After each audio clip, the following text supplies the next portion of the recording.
So guys, this time kakatapos na namin magtakbo. So, ito na yung katawan natin. Sa lahat na nagsasabing yung tiyan natin malaki. Ay pinakamalaki sa buong mundo. Wala akong pakialam. No? Hello guys, welcome back to our channel Winsworld TV. So usap-usapan at nag-trending na rin ito sa iba't ibang social media platform, kung saan ito ay nagpakita ng latest update ang ating kababayan na si former 3 World Division Champion Cuadro Alas Angas ng Pinas, Jonriel Casimero. Makikita nga dito ang bato-bato niyang katawan na kitang-kita na sobrang physically fit pagdating sa kanyang katawan, isang buwan bago ang kanyang laban kontra sa former world title challenger, Saul Sanchez na isang napakalakas na boksingero ng bansang Mexico. The left hook is down. The right hand drops him again. And that's it. That left hook landed right in the chin of... Sobrang nag-aalala ang mga boxing fans ng ating kababayan na si Jonriel Casimero nang maglabas ng litrato na isa na itong bilog na bilog at busog na busog ang tiyan nito. Ngunit sa loob ng 2 buwan ay ito na siya ngayon at may solido na pangangatawan at nasa magandang kondisyon.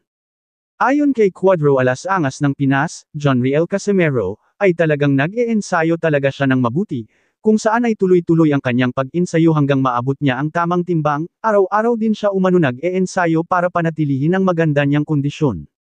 Dahil dyan ay kitang-kita sa kanya ang pagiging porsigido na manalo siya sa laban kontra Saul Sanchez. Gusto kasi ni Cuadro Alas Jonriel Casimero magpakita ng isang maganda at impresibong laban kontra Saul Sanchez. Dahil kung inyong maalala ang laban niya kontra sa former IBF Super Bantamweight World Champion, Yok Inoriuguni at Ray Akaho ay hindi po naging maganda at impresibo ang naging resulta dito.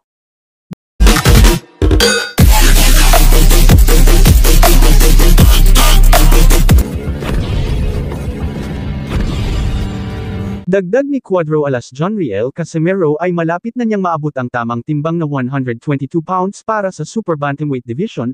Sa kasalukuyan ay nasa 128 to 130 pounds na ang timbang nito. I-maintain na lang daw niya ang kanyang timbang habang dahan-dahan niya itong binabawasan. Hanggang sa umabot na ito sa tamang timbang. Mangyayari na ang laban Jonriel Casimero kontra Saul Sanchez ngayong darating na October 13, 2024 na magaganap sa bansang Japan. Ito na yung katawan natin. Lahat na nagsasabing yung tiyan natin malaki. Ay pinakamalaki sa buong mundo. Wala. Dagdag pa sa ating mga balita.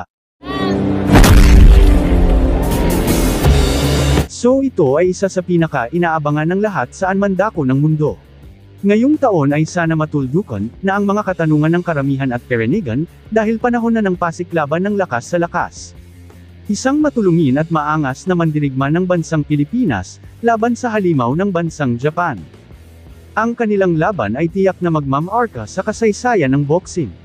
Panigurado babahan ng pera at mga kaliwat kanang pastahan. Ang mananaig sa laban ay tiyak na lalong sisikat at yung matatalo ay tiyak na babagsak sa mababa at mahirapan ng makabangon.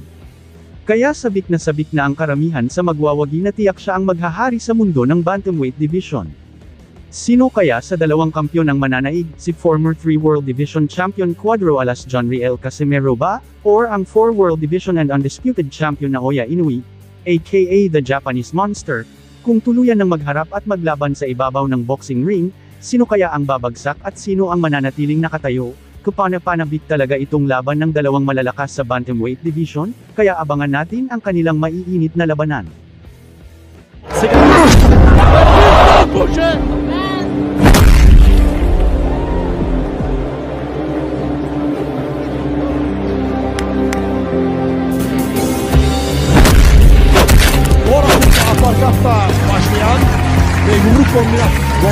Thank you for watching. Salamat sa inyong panunood. This is Winsworld TV, saying peace, love and good vibes lang tayo lagi. Okay, alright.